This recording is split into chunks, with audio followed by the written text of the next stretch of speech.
છારી ઢંઢ એટલે એ ફુલાઈ વિસ્તારના 11 ગામો અને એમાં રૂપકડા પ્રાણીઓ અને સમગ્ર આખા દેશને ખ્યાલ છે એમ ત્યાં એક પશુઓનો જેને મેળો થાય અને પર્યાવરણની જાળવણી થાય એવો એક પ્રદેશ અને એને સરકારે રામસર તરીકે સાઇટ જાહેર કરી. પણ બન્યું એવું કે સરકારને રામસરની બાજુમાં જ સોલાર લગાવવી અને એનટીપીસીને કામ આપવું એવા મોટા કોન્ટ્રાક્ટ આપવા સરકારે આખું ભારતનો અને ઇન્ડો પાક વચ્ચેનો રણ તો કંપનીઓને આપી દીધું. દરેક કંપનીઓ ત્યાં લાખ 2 લાખ એકરમાં કામ કરે છે, છતાં લોકોની વચ્ચે પણ ત્યાં પણ પર્યાવરણનો નાશ કરવા માટે કરી અને એનટીપીસીને કામ આપવામાં આવ્યું.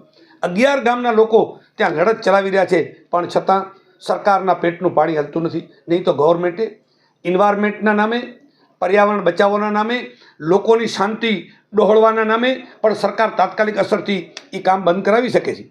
આજે મારે આપને એ કહેવું છે કે કચ્છનું વહીવટીતંત્ર એ રામસરની સાઇટ કેમ બંધ નથી કરતો એનો તમને પુરાવો કહું. અલ્પનાર નામની કંપની 2019માં રવાપરથી માંડી અને લખપત તાલુકાના અને નખત્રાણાના નલિયાના અનેક ગામોમાં માતાના મઢ જેવા રોડ ઉપર ત્યાં અલ્પનાર નામની વિન્ડો ચાલે છે. હજારો મોરના મૃત્યુ પામે છે અને એ મોર મૃત્યુ પાસે સરકાર પાસે રેકર્ડમાં છે કે આટલા મોર મૃત્યુ પામ્યા વિન્ડ અને એની લાઈનોથી. પણ છતાં રાષ્ટ્રીય પક્ષી વિશે પણ આ ફોરેસ્ટનું તંત્ર એ કેટલો ચિંતિત એ તમે સમજી શકો છો.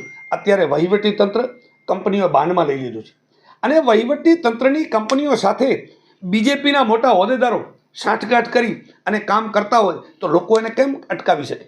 કારણ કે તે કામ કરનારો પણ વર્ગ એ ઉદ્યોગપતિઓ અને એ કોન્ટ્રાક્ટરો ભાજપના વહીવટ સાથે સંકળાયેલા છે અને ભાજપનો જે સરકારી તંત્ર છે ડીએફઓથી માંડી અને રાજ્ય સુધી એ તમામે તંત્ર એ ભાજપ સાથે હોય અને કોઈ પણ અરજદારની રજૂઆત સાંભળવામાં આવતી નથી.